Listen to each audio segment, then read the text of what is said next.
So our workshop concerns participatory art education, and we were 6 people, including me, and we're first of all trying to find connections to participatory art education on different museum websites. That was the Victoria and Albert Museum in London, as well as the Museum for Anthropology in Vancouver, and we also researched the Tate museums.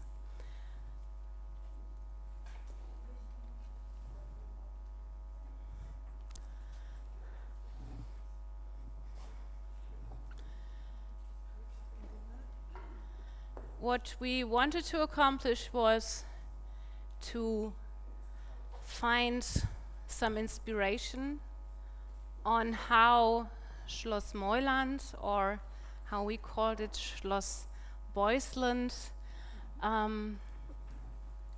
could work with the internet, work on participatory art education.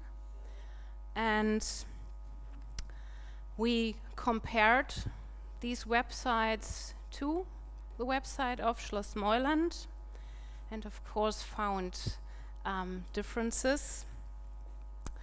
We also wanted to dive into different forms of participation, but also how interaction works and how a receptive way of information works.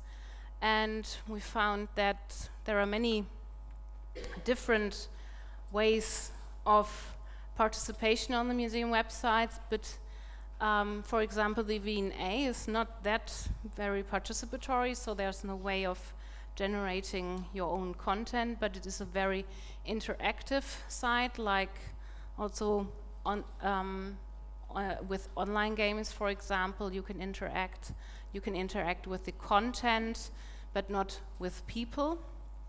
And yeah, and now Stefan is going to talk. Well, thanks to Bianca's research, we were able to use her narratives and her navigation in creating our own story, and we were very thankful that she was our mentor during this workshop. So we did a lot of creative and liberal work by creating the concept of Schloss Beusland. And by comparing the websites of the prominent museums like Victoria and Albert or Tate by the lesser known museums that Heidi showed us, as was the Vancouver Museum of Anthropology, we kind of tried to develop what are those, and to look at what are those major things that one museum website is focusing on. And then we were kind of left at a blank space. We were like, well, what should we gonna do now? And then we decided, well, why just not compare it to the Schloss Meuland website museum and then create a suitable narrative. So we, here, by comparing the website of the Schloss Meuland Museum and the mentioned museums, which are Tate, Victoria and Albert, and Vancouver Anthropology Museum, we came to, by our opinion, because we were a small group, we didn't want to disperse too much, to 3 very crucial spots that we think that every museum website should feature. So the first spot says the website has to convey the museum's philosophy and production through tradition and provocation. This was the statement given by analyzing Victoria and Albert Museum, which is also a Schloss Meuland historical place. It was built in the 19th century by the very King Albert, and it was opened by the Queen Victoria as the first applied arts and crafts museum ever in the human history. And if we look at the contemporary context of the museum, it exhibits very various production from, I don't know, Alexander's McQueen fashion to Chinese porcelain. And we think that the website of the Victoria and Albert really conveys the idea of what is that museum meant for. And there is a very nice interplay on the V&A website in between history and tradition, and we think that a website of the Schloss Meuland is not doing the right thing in it, because it's very receptive, it's very passive, and it presents just its classical history of the castle. So that's what we think that can be taken as a first consideration spot in analyzing or in reinventing a Schloss Moyland or Schloss Beusland website. The second one, we thought that museum should be an online resource as a gate to connect with others, and just like to find the resources for Beuys, or what I said in my paper, just to be, the museum website has to be community builder. That's how I called it. The museum website has to be community builder. So not just for those who want to visit the museum, or not just for those interested in Schloss Moyland Castle or interested in the Beuys. Museum has to be community builder by itself, its physical presence, but as well in 21st century by its electronic, if we want to say that, presence. And as the third spot, well, it kind of sums up the previous two, is like just we wrote that website should include more visual displays of the exhibition. And then we can, discuss that more, but that was not the aim of our group. It will again depend of the production of the museum. So Victoria and Albert Museum will have different visuals than Anthropology Museum. This one is a fashion and crafts museum. This is Museum of Nature and Science and Bones and Archaeology. So as I said, the third one is following the first. So it's everything about conveying the idea of the museum. And the website, as I said, has to be community builder and like to encourage connection and collaboration on more advanced levels. So in the first spot, it has to be community builder for everyone, but on the second spot, it has to be a specific place for if there is someone interested in Beuys work, so that they can know that, okay, this is my source. This is very professional. I'm doing now, for example, my PhD on Beuys, and I will put as a number one bibliography in my paper, I will put Schloss Moyland website. So we think that museum also has to be, as Professor Wetzel said, a democratic place. And then we came to idea what to make, and we were talking with Bianca, and she showed us some examples that were like more interactive games, or classically like just a mediated archives like Europeana or Artego or something, and we were like, oh, these are all very successful websites in like conveying their idea, but what should we now do with the Schloss Moyland, or I will refer to it as a Schloss Beusland.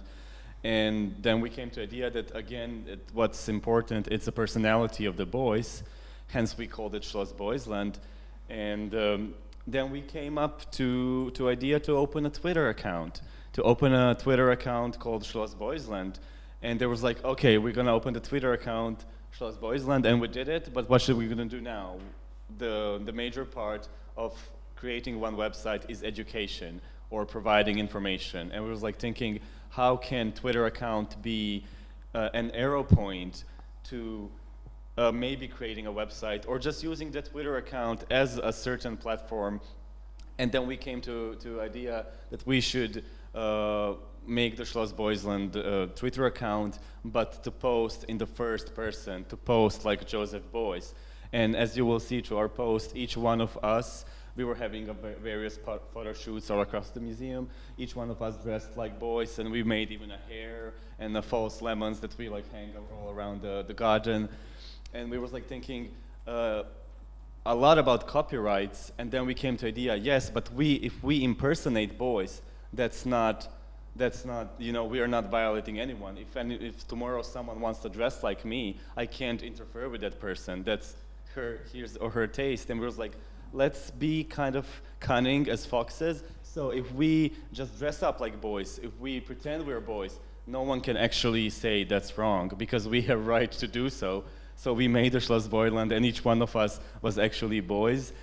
And I think that like Heidi will talk more now, because she's a Twitter master, and she's actually the mastermind behind our Twitter account. We were the more the dancey one, just having fun around the castle. So she will talk more about the democratic idea, the politic idea, the creative idea, and just about some few fun educational posts that we made about Schloss Beusland. I don't need both, thanks. Before I show the Twitter account, because I know you'll become very stimulated, I just wanted to point out we can maybe bring this back up at the end for discussion. I have a feeling our presentation part will run shorter, and so we can make this open for discussion. The last point, just to add to what Stefan was saying, was website should encourage connection and collaboration for researchers of institutions and artists, and you'll see in brackets a research network on Beuys, sort of an archive. So we're kind of interested in exploring all the ideas of collaboration and participation, but within our research of museum websites, we did notice that there was, you can create a research network that is less open within the site, where you can create connections between different institutions, different researchers on Beuys, where you can share within that network.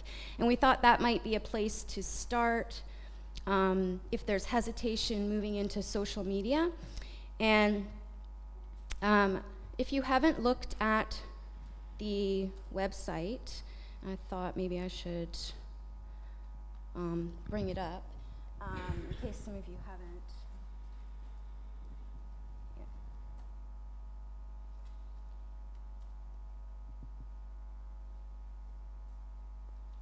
So when we first started looking at it, just looking at the visual structure of it and how much it invites participation in terms of coming to the physical museum, you know, what does it emphasize? There's a category on the side for Joseph Beuys that is highlighted, which is great. And then we thought that that could be something that is expanded. Perhaps when you go into that area, there is something that is more provocative, that contrasts the traditional design of the site. So overall, we felt that working towards I'm wondering if I'm losing my internet connection. Oh, there. That there would be an interesting way to move forward would be to create an overall design that reflects the tradition and the history of the building, yet having Beuys' voice and how his work is represented. It could be more of the provoking, different aesthetic, and it depends how subtle, how much contrast, juxtaposition you want. And one way would be to maybe begin interacting with social media through Beuys in a playful way. And so the Twitter account, we thought, could be almost like a build-up towards like creating a sense of mystery about the online identity of Schloss Beusland, and almost Beuys interacting as a collective voice. So here are some of the photos and videos. We did post some small videos of remix work. I think I'll scroll down and kind of work in the chronological. Yeah. Okay, so we, should I play the clip? I don't know if we have audio hooked up. We found Joseph Beuys online performing, and it's funny.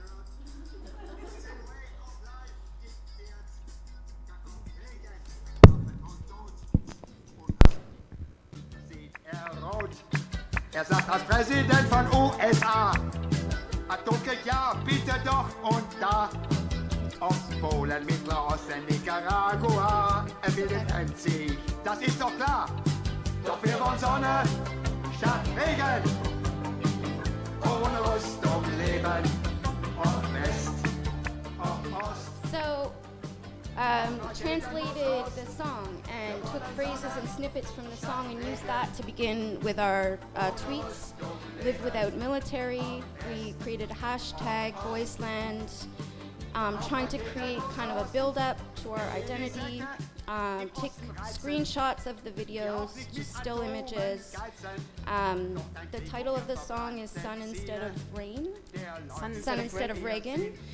So kind of a play on Reagan. And then we also located the band that he played with and kind of did a throwback post of the band before the Beuys video. If I can add to what Heidi is talking, we were trying to kind of convey all those like commercial modern day ideas of one post, like Throwback Thursday, or all that like the kids would use, or like even older people would use in their tweets. And like just the added educational character is like each one of us was making research. So if you have here boys singing, let's like provide on our website more additional educational information, and then we like came up to do actual Yeah, thing. well, we're imagining that of him maybe using Twitter the way an artist today might in terms of research, connecting with other artists. So you'll see Schloss Beusland is following 300 people. We've already got 31 followers, and they've been retweeting and favoriting our tweets. You'll notice he was like using a rope in that video, so we posted with a hashtag research how to throw a rope. So he's looking up on YouTube, preparing for the performance. And then we have where he's posting about his home. It's the largest collection of his works in the world. And process work, imagining this in his studio. So we looked in the catalog and we took particular quotes and wrote them out, and then thought of limiting it to 140 characters. So this one, declarations about creativity of artists,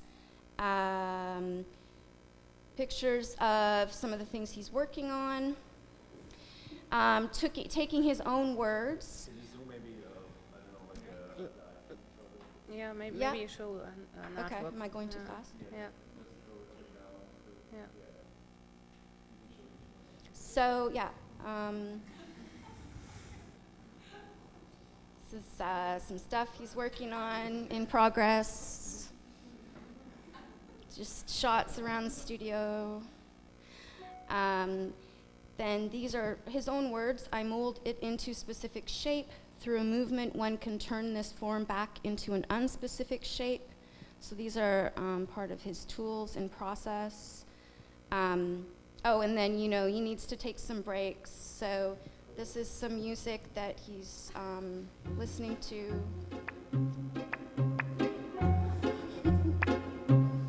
So helps him creatively.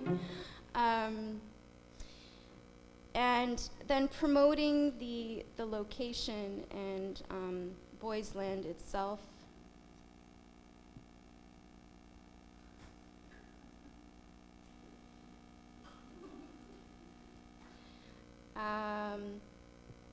These also his own words. The objects are only understandable in relation to my ideas.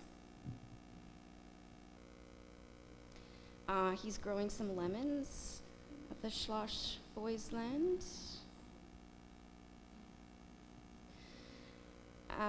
Garden picnic with my lovely copyrighted wife at Beusland. Lovely copyrighted kids playing in the Schloss Beusland.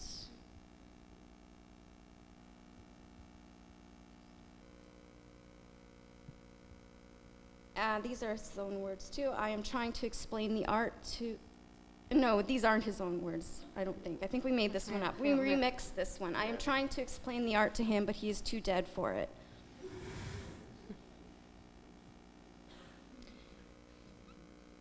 And, just playing around with and providing humor. This one, this is his own words. I am no longer interested in the art world, in its little pseudo-cultural goings-on. Pardon? This one, just hanging out. Now this I'm scrolling through, if you're not familiar with Twitter, I'm scrolling through just the photos right now. So what this isn't showing is the interaction that was happening in the midst and disrupting the photos. So if I show and I go to the home page, it'll show you that people were